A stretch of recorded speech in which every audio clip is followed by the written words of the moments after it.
In this video beginners to learn coding में हम Python में डेटा टाइप्स और वेरिएबल्स कैसे बनाते हैं और वेरिएबल्स क्या होते हैं और डेटा टाइप्स क्या होते हैं उसके बारे में पढ़ेंगे।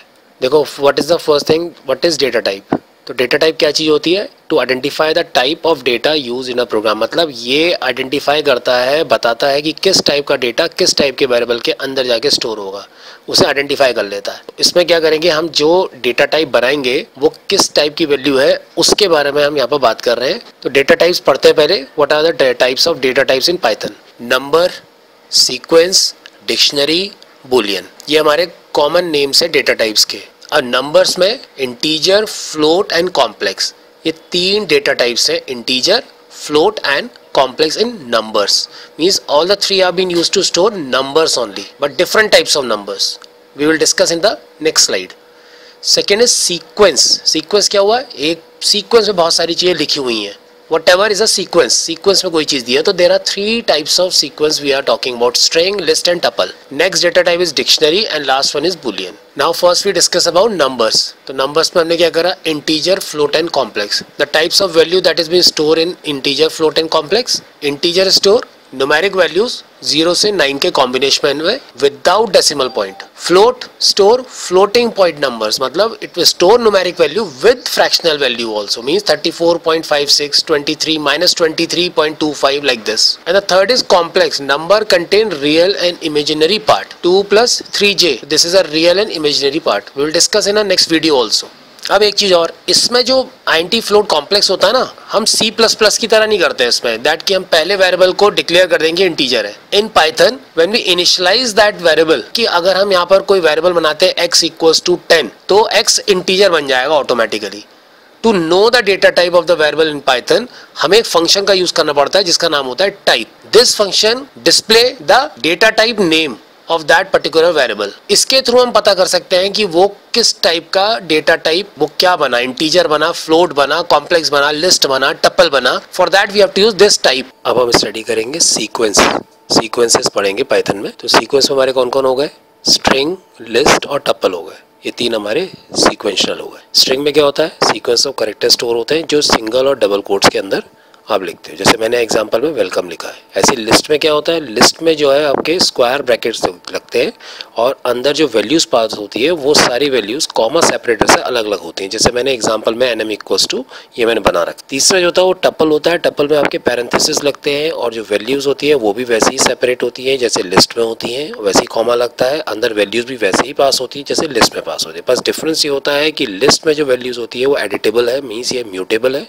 टपल जो होता है इम्यूटेबल होता है, मतलब कि जो भी वैल्यू टपल के अंदर है आप उसे ना डिलीट कर सकते हैं ना आप उनको मॉडिफाई कर सकते हैं। लेकिन लिस्ट में जो भी वैल्यू होती है आप उसे डिलीट भी कर सकते हैं, मॉडिफाई भी कर सकते हैं, सब कुछ कर सकते हैं। फिर इसके बाद हमारा आता है डिक्शनरी और बुलियन आ जाता है। डिक्शनरी में क्या होता है? पेयर बनते हैं, की और वैल्यू होती है। इसमें हर वैल्यू की अपनी एक की होती है और उनको दोनों को आपस में अलग अलग करने के लिए बीच में कोलन का साइन लगता है। और इसमें जो वैल्यूज होती है वो अलग अलग जो स्टोर होती है उसमें कॉमा साइन लगता है और बाहर से जो ब्रैकेट इसके बाहर से लगते हैं वो कर्ली ब्रेसेस लगते हैं। जैसे इसमें आपके स्क्वायर ब्रैकेट्स लगते हैं, इसमें आपके पैरेंथेसिस लगते हैं, यहाँ पर आपके कर्ली ब्रेसेस लगते हैं जब हम डिक्शनरी में काम करते हैं। मैंने इसके बहुत सारे वीडियोस बना रखे जिसमें लिस्ट, टपल और मैंने डिक्शनरी के बारे में बता रखा है। मैं यहाँ पर बहुत शॉर्ट में बता रहा हूँ। उसके बाद बुलियन में जो है वो क्या होता है? ये सिर्फ आपको ट्रू और फॉल्स देता है। और इसमें भी आपको एक चीज़ याद रखनी है कि इसमें जब ट्रू लिखेंगे तो उसमें टी कैपिटल होगा और सब स्मॉल में लिखोगे, वैसे फॉल्स में एफ कैपिटल होगा। अब आते हैं हम वेरिएबल में। What is variable? Variable mean that is used to store the value. जब भी आप एक वेरिएबल डिक्लेयर करते हैं वो एक नाम से डिक्लेयर होता है और आपके लिए वो स्टोरेज स्पेस बनाता है और उसमें जाकर के आप अपनी वैल्यूज को स्टोर करते हैं। और जब भी if you want to access that value you have to write down the name of that variable, जिसकी वजह से आप क्या करोगे? आप उसके अंदर रखी हुई वैल्यू को डिस्प्ले कर सकते हो। There are rules to declare the variable. First thing that every variable should start with the alphabet lower और अपर केस और with the help of underscore, मतलब आप अंडरस्कोर या ए से जेड तक कैपिटल स्मॉल दोनों को यूज कर सकते हैं जब भी आप वेरिएबल को डिक्लेयर करेंगे। फर्स्ट कैरेक्टर वही होना चाहिए। Second thing, you are not suppose to use white spaces, special characters, keywords, symbols, operators, जितने भी चीज़ें आपकी है इनको आप यूज़ नहीं कर सकते। कीवर्ड्स क्या होते हैं? जो हमें पहले से ही प्रोवाइडेड होते हैं, लैंग्वेज के अंदर मिलते हैं। जैसे हम आगे चल के इसमें पढ़ेंगे, इफ़ पढ़ेंगे, एल्स पढ़ेंगे, वाइल पढ़ेंगे, फॉर पढ़ेंगे, तो ये सब हमारे क्या कीवर्ड्स हैं जो रिजर्व वर्ड्स होते हैं। तो हम उनको नहीं यूज़ कर सकते, उन नाम को हम यूज़ नहीं कर सकते। आगे मैं वीडियो में बताऊंगा कि वो क्या होता है, कीवर्ड भी पढ़ाऊंगा।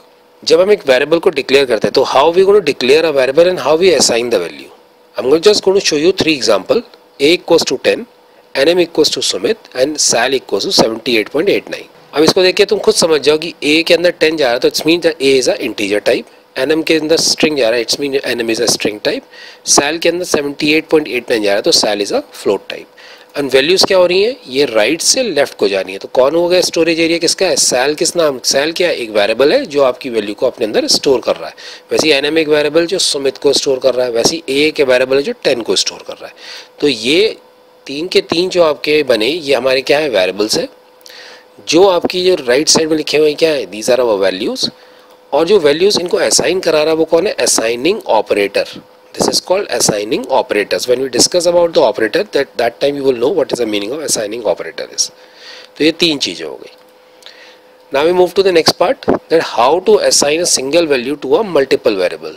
So this is the first line, x equals to y equals to z equals to 4. It means 4 goes to z, then z and give the value to y give the value to x. Means if I'm going to write down print x, y, z, in all the 3 cases you will find out that the answer is going to be 4. मतलब ये आपको तीनों case में 4 ही देगा। क्यों, क्योंकि x के अंदर y की वैल्यू आ रही है, y के अंदर z की वैल्यू आ रही है, z के पास किसकी आ रही है, 4 आ रहा है। तो ये एक दूसरे को वैल्यू देते जा रहे हैं, तो सबके पास सेम वैल्यू होगी।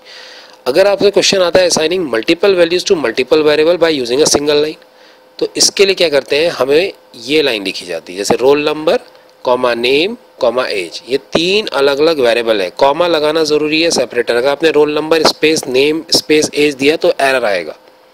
तो roll number comma name comma age equals to करा, then I write down 101, this is a roll number comma Amit comma 15। तो first value that is 101 goes to RNO, Amit value goes to name and 15 goes to as.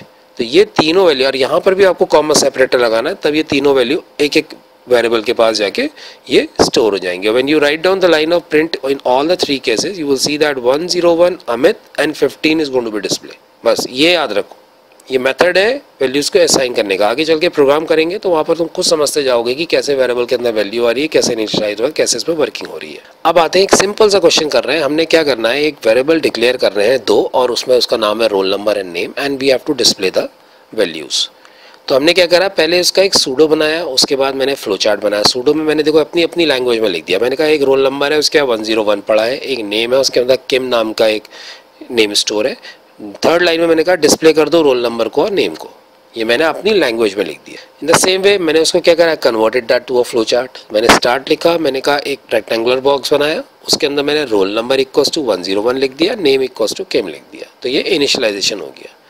Next पे मैंने दूसरे box में मैंने क्या लिखा, ये वाला बॉक्स किसके लिए होता है, ये इनपुट एंड आउटपुट के लिए होता है। तो मुझे डायरेक्टली क्या करना है, डिस्प्ले कराना है। तो मैंने इसके अंदर display role number comma name लिख दिया। अब what we are going to do, we convert this flowchart to a Python code. तो we should know that what is the first line we have to write down, that roll number and name. देखो मैंने क्या करा, यहाँ पर roll number equals to 101 and name equals to Kim. Same line I copy and write it down here. Now second line I need to display roll number and name. It means I am going to display in Python. So what is the display mode in Python? That is a print.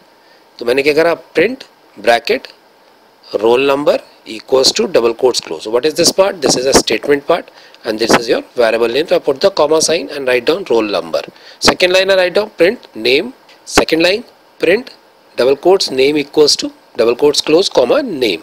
So now these two are the variable, these two are the statements. So when I display that, the roll number equals to 101, name equals to Kim. So this way that you are going to create a Python code by understanding the concept of the flowchart.